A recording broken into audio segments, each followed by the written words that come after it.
అందరు ఎలా ఉన్నా నేనైతే సూపర్ ఉన్నానండి. మన తెలంగాణ స్పెషల్ శనగపిండి అండి. తయారు చేసే విధానం: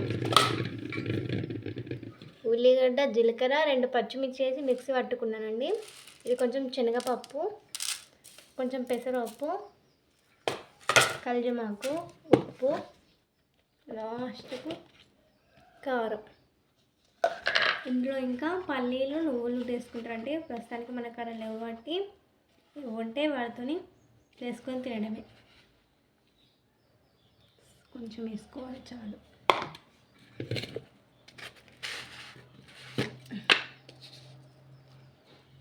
కొంచెం ఉప్పు. కరెంటు పోయిందండి, ముసరికి వస్తుంది.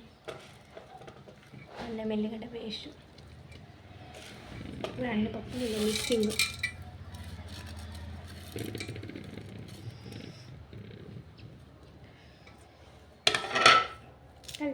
అంతే వేసుకో.